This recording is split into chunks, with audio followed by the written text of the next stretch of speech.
Seja bem-vindo a mais um vídeo do Foco Tributário e hoje eu quero compartilhar com você um pouco daquilo que eu falei no curso Gestão Tributária de Contratos e Convênios que a gente realizou agora em fevereiro de 2020 em Brasília, no Distrito Federal. E essa turma tratou de várias retenções tributárias, das mais importantes, assim como eu abordo no livro que leva o mesmo nome, Gestão Tributária de Contratos e Convênios. Eu quero repartir com você um pequeno trecho que trata de uma questão importante, seja você tomador de serviço, seja você prestador e que no dia a dia lida com essas polêmicas que envolvem as retenções tributárias. Aqui na tela seguinte a gente vai falar sobre o serviço de manutenção. E em se tratando de manutenção, o texto da IN 459 fala que é todo e qualquer serviço de manutenção ou conservação de edificações, instalações, máquinas, veículos, embarcações, aeronaves, aparelhos, equipamentos ou de qualquer bem, quando destinadas a mantê-los em condições eficientes de operação, exceto se a manutenção for feita em caráter isolado, como um mero conserto de um bem defeituoso. Apesar de o texto não falar de uma maneira expressa, dá para a gente fazer a seguinte ilação: somente a manutenção preventiva está sujeita à retenção, ainda que o contrato preveja também as intervenções ali visando reparos e consertos. A manutenção corretiva em caráter isolado está fora do campo de incidência da retenção das contribuições sociais. E aí a gente se depara com alguns casos que são curiosos. Por exemplo, uma empresa que tem uma frota própria de veículos.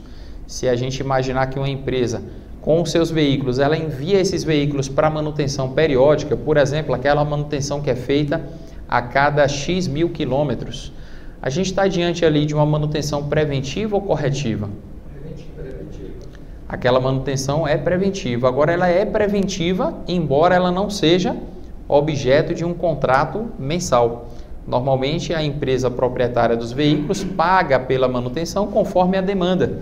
Então, tem meses que ela deve mandar mais veículos, outros meses manda menos e talvez, a depender do tamanho da frota, tem meses que ela nem precisa pagar pela manutenção. Não tem nenhum veículo sujeito à manutenção naquele mês. O que eu quero destacar aqui? Que não necessariamente tem que ter um contrato de manutenção mensal. Basta que o objetivo da manutenção seja esse que está destacado ali, manter o bem em condições eficientes de operação. Aí a solução COSIT número 167 de 2016 confirma isso. As manutenções periódicas de veículos, ainda que não sejam mensais, mas conforme a quilometragem, elas são contínuas no sentido de que elas são uma necessidade que se repete continuamente.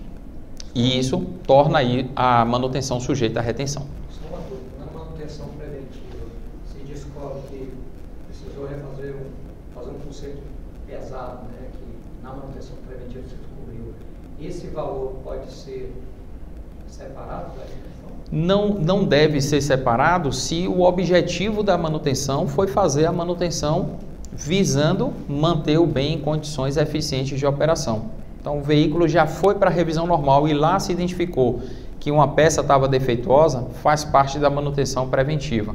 Agora, o veículo sofreu algum tipo de dano durante o uso e fora daquela manutenção programada, ele foi levado à oficina só para consertar. Por exemplo, o veículo sofreu uma colisão, isso é manutenção corretiva. E essa em caráter isolado não tem retenção. Detalhes que tornam a legislação mais confusa porque a Receita podia muito bem tratar tudo da mesma maneira, como inclusive era no início dessa retenção lá em 2004. A gente teve apenas alguns meses depois uma mudança na legislação que criou esse critério.